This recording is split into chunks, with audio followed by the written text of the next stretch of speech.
guys, welcome back to Ashley's Homestead Adventures. We are in the early afternoon of the day. I went out and did mobile nail trims in a neighboring town this morning. Then I came home and I finished all my morning chores, got all the animals out, everybody watered. And first things first, I'm gonna do, hopefully finish harvesting potatoes. So we're gonna go out and we're gonna do that. We have, the garden is here behind me.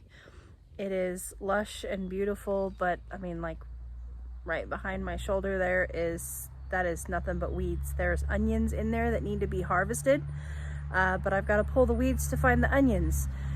So we're still playing catch up from being gone for 2 weeks, but it is all beautiful and wonderful and abundant, and I'm swimming in abundance right now. And us homesteaders call this the burden of abundance, and you've just got to learn to roll with the punches. The garden is putting out some serious food right now, and we're just trying to catch up and then hopefully keep up. So come along with me and let's see what we can get into in the garden. We got weedy whacking to do, we've got mowing to do, we've got, I don't know what all we're going to get into today, but it'll be fun regardless. So come along with me and let's hop in the garden and get some work done. Here and check on the kids. Looks like Missy Velvet's taking a nap. It's a pretty warm day today. We're at 90 degrees. Heat index of 103 today. Looks like all the sheep are, for the most part, pretty much settled down underneath the shade tree there. Vanilla's out grazing with Hansel.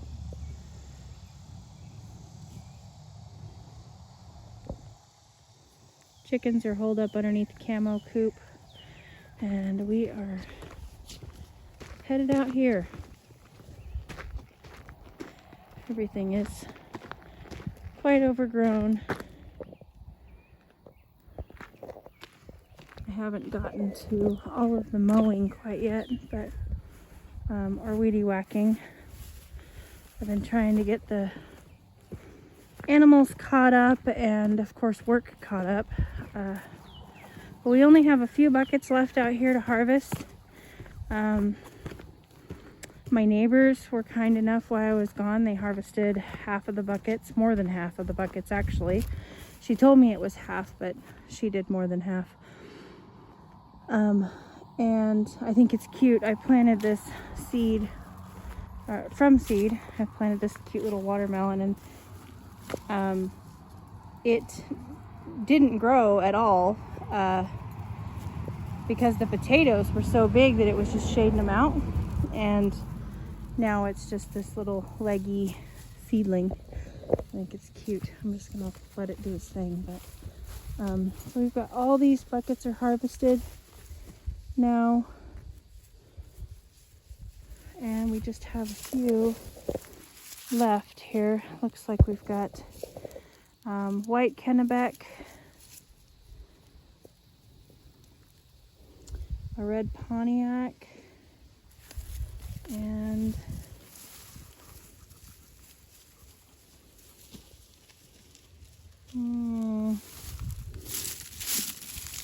a mountain rose here. So I'll get these all dug up and check looks like she harvested out of these 3, and I'll just double check those, make sure that we got all the potatoes out of those, and get back to you. Oh gosh, I love harvesting potatoes. These white Kennebecs are absolutely gorgeous. I don't know how they taste. I've never had them before. They may become my new favorite potato because they are the largest that we were able to grow here this year.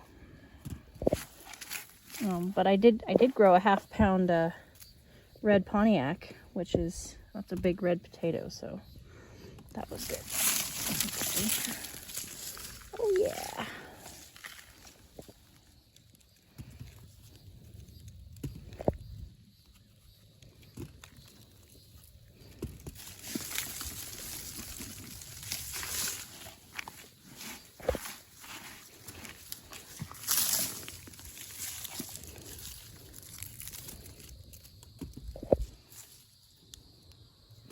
One thing that I would like to mention as far as potatoes go, because I usually am a big advocate on, you know, waste not, want not, but potatoes are nightshades. They are toxic to our animals. The plants, the tubers, of course, are safe to eat for all of us as long as they're not exposed to the sun. If they're exposed to the sun, they turn green and they can be toxic, but the plants themselves are nightshades, so they cannot get fed to the chickens. Or I should say, I do not feed them to my chickens. Some people maybe do it, and I'm not here to judge anybody. I'm just saying that I do not feed mine, and that's why you don't see me piling them up and taking them to my chickens. That's a pretty good one tub harvest. Got some big ones in here. Another thing I will say on harvesting potatoes is you'll notice that when I dig, I'm trying to dig like really flat fingered. I'm not digging like this. And that is because potatoes, new potatoes is what these are called, when we first dig them, their skins are extremely delicate. They're very, very thin, and they're very easy to scrape. See if you see that. That was like no pressure at all. They're not cured yet, so the skins aren't hard yet. The potato's not protected.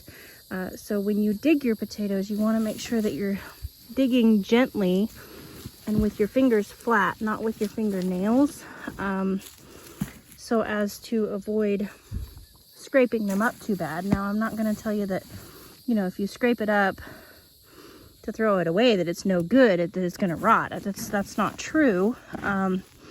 It just gives more of a opening for bacteria to set in and for it to rot. I'm not saying that it's going to happen. It's just giving it more of a chance to do so. So I do scrape up my potatoes on occasion, and I don't worry about it. You know, I put them through the same process as everybody else. The drying and curing process. These are mountain rose, by the way.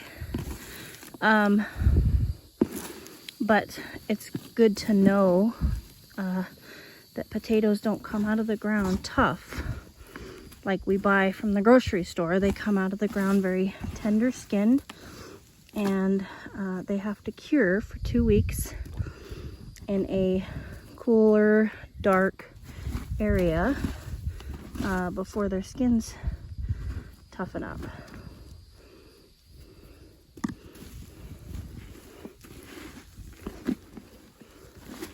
Wow, see, I just scratched that one up. Dang it. These went really deep for whatever reason. I wasn't prepared for that. Now it's going to make me want to check this whole bucket all over again, because those went really, really deep. There we go. So this potato will probably be okay, but that area that I scratched, you know, could be an opening for bugs or rot to set in while it's trying to cure.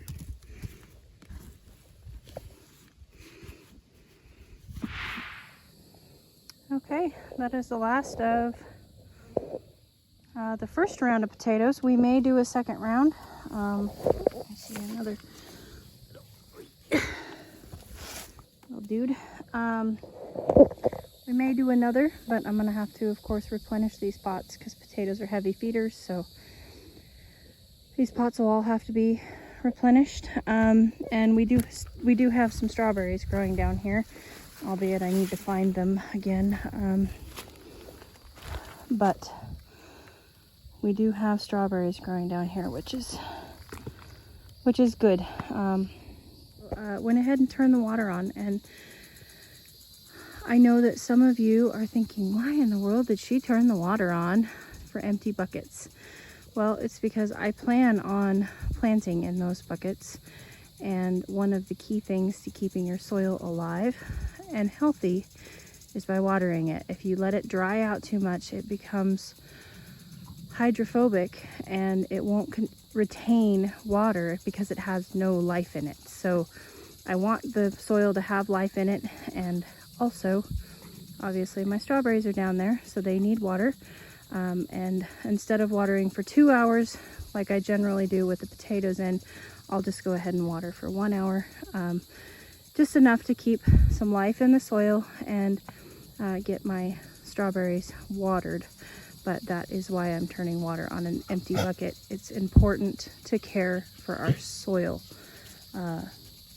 As gardeners, that is where it all begins, you guys. It's not in the seed, it's not in the plant, it's not in the harvest, it's in the soil. Soil care is so important. So there you go. There's my lecture for the day. I'm done with lecturing.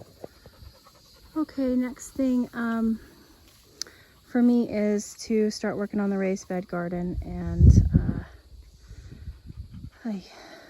it's just a lot of weeds, but I need to find the onions in there and get the onions harvested. So I'm gonna go ahead and start here. I also want to establish what I did do research. These are rattlesnake beans, and they are good to go ahead and let dry on the plant. So the ones that are big, I'm just gonna go ahead and let them dry on the plant, and I will use them as dried beans.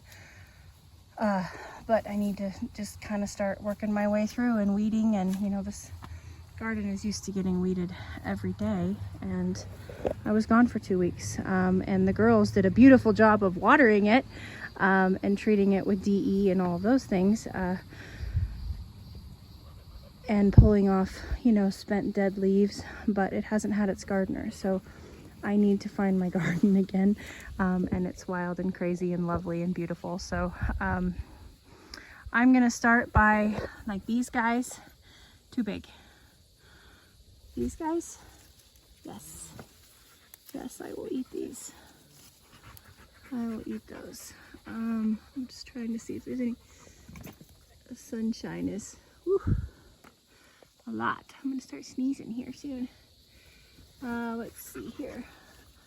I'll eat that guy and that guy.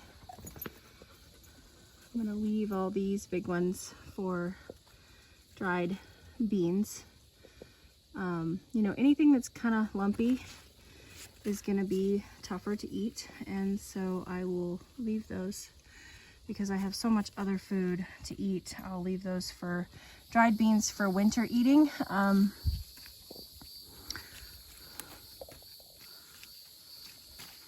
So I'm gonna go through here and harvest what I can, and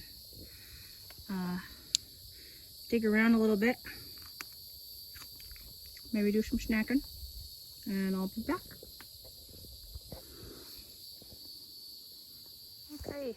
Okay, you guys. Well, I helped the Rampicante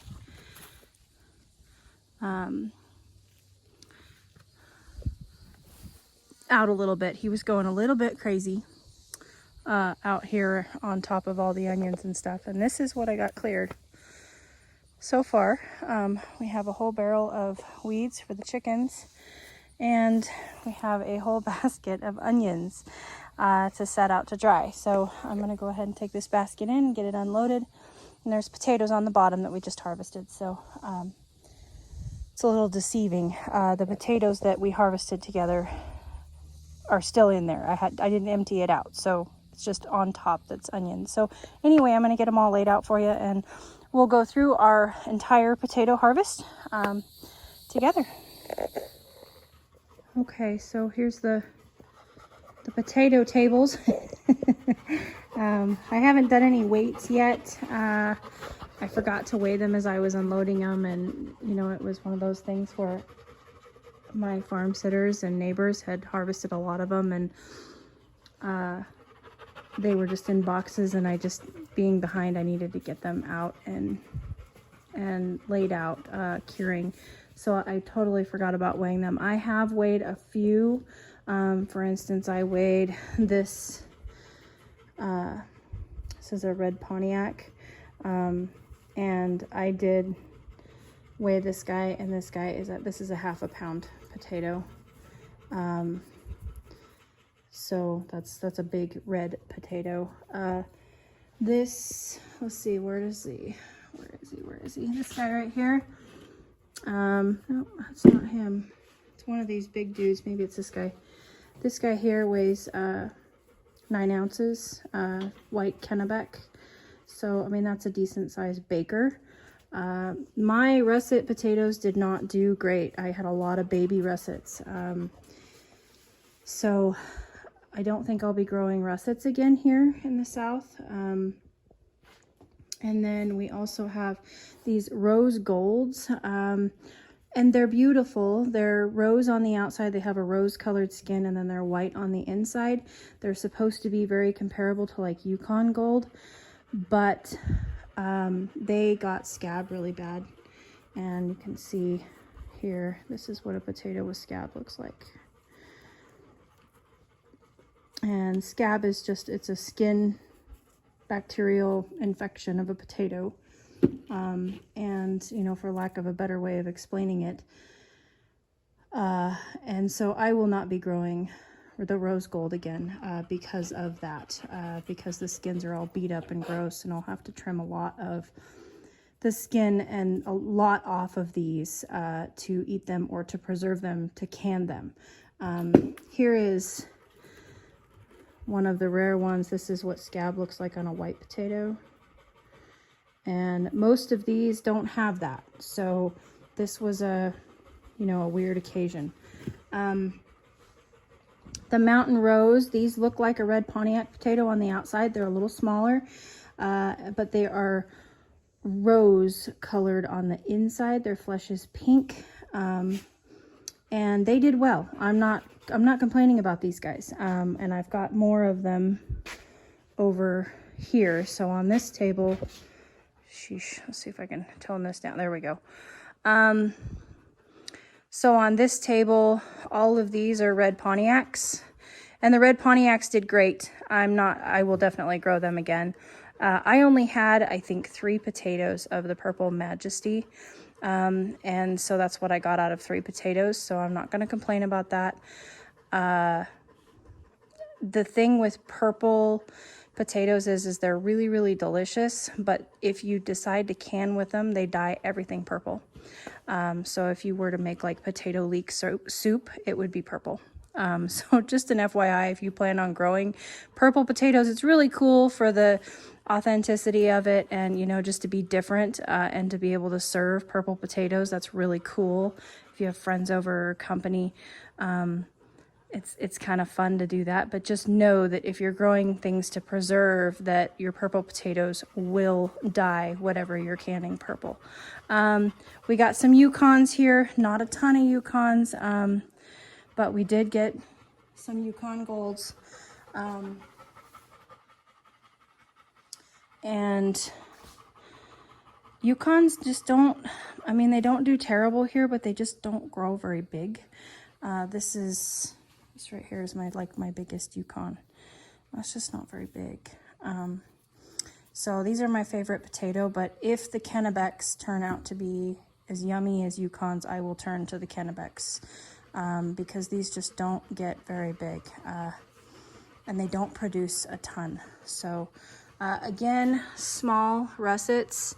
This is the biggest russet that we got. And I mean, that's a decent sized baker, but it's not, I mean, it's not what I'm looking for in a russet. If I'm going to grow a russet, I want, you know, something that's well over the size of my little tiny hand. So my hands are not very big, you guys. These are more of the mountain rose and more of the rose gold. And again, you can see the scab on those. So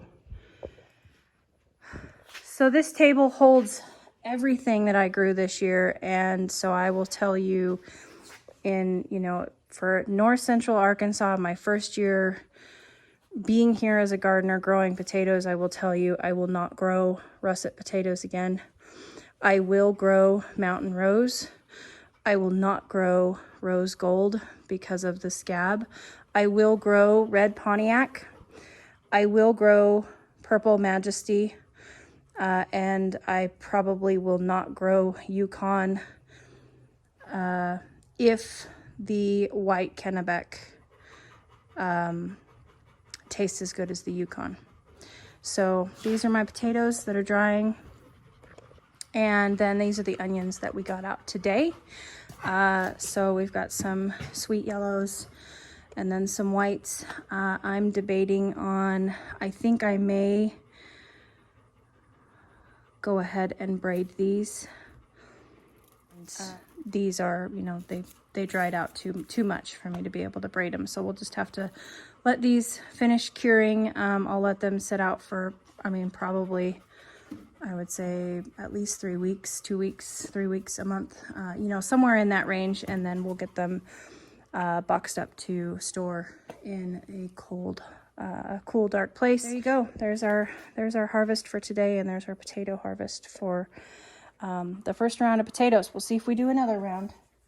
We may, because that's probably not enough potatoes for us for the year. Okay, I got those braided together, and I'm gonna leave them there because my neighbor's gonna come over and get some onions. So I'll see if she prefers the white onions, she can just take the whole braid and hang it up in her pantry or her kitchen or whatever. Or if she wants to just take a couple of each, then she's welcome to do that too. And I'll wait and see what she's gonna do. If not, I will go ahead and take these inside and hang them up in my kitchen. So that is the onion and potato drying process underway, harvested. We still have more onions in the garden. I've got these green beans I need to take inside the house. I'm going to give you guys an idea here when I tell you the garden is crazy. So this is quite literally before. There are onions growing in there. You cannot see them. And then this is after. So, see, there's onions in there. I just have to find them. So, like I said, it's a bit of a jungle, but that's okay.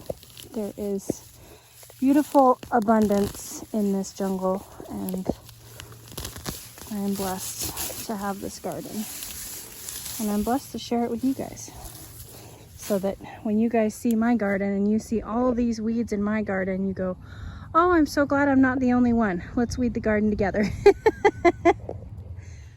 And I am here to tell you right now, I am not giving up, and you should not give up either. I know that it's crazy hot, and I know that the weeds and the bugs and, depending on where you're at and where you're growing, everything's different. But here for us in the south of the United States, it is hot. The bugs are taking over. The weeds are running our lives. Don't give up. There is abundance in your garden. Keep watering it. Keep working at it every day. It doesn't have to be perfect, you guys. It's beautiful in its imperfections. And don't forget to enjoy the ride and the craziness of the month of July, where we're sweating our butts off just trying to keep up with the weeds. Don't forget to enjoy that, because in December or January, we're gonna want to give anything for this. We'd give our pinky toes for this in December or January. So don't forget to enjoy the ride, you guys, and take stock in the beauty of the imperfection of your garden.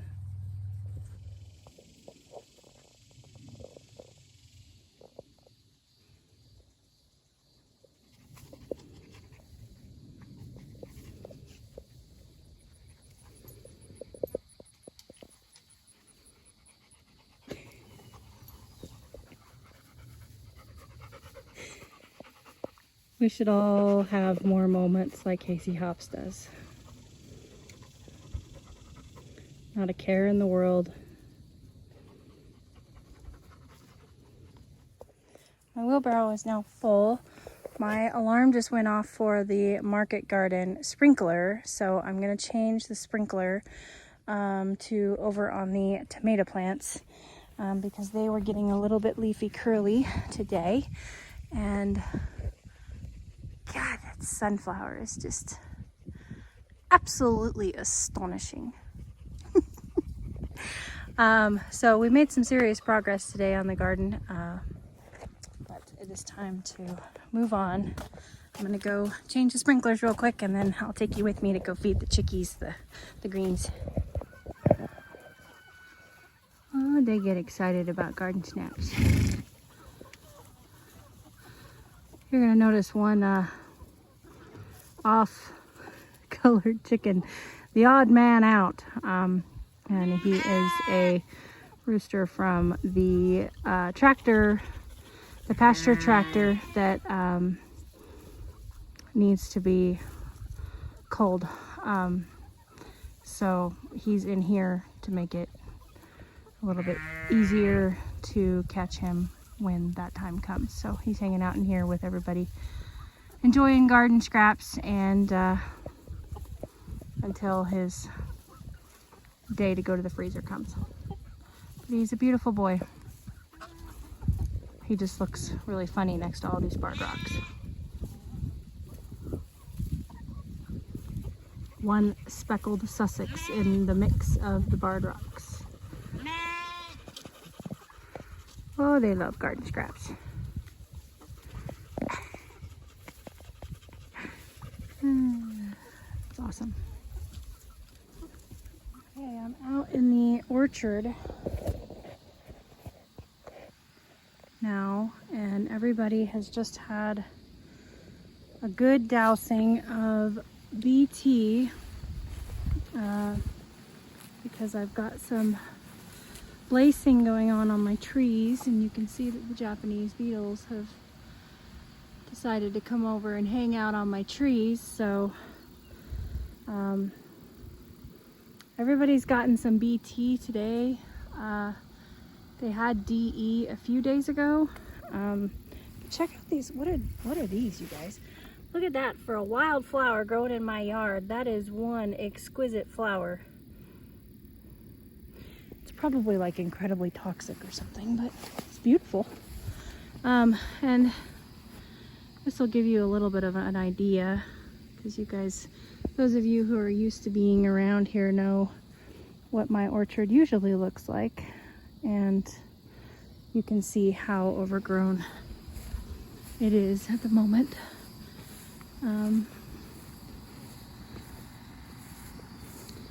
This is my last tree to do, and so I'm going to go ahead and do it. And this tree's got a pretty decent sized spider web on it, which is unfortunate. I hope that the BT doesn't kill her, but I'm not going to spray the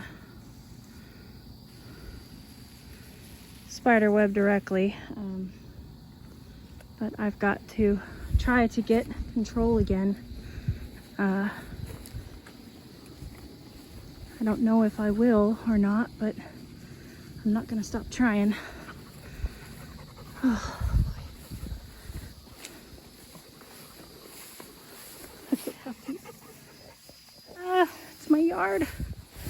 So okay, well, that part's done.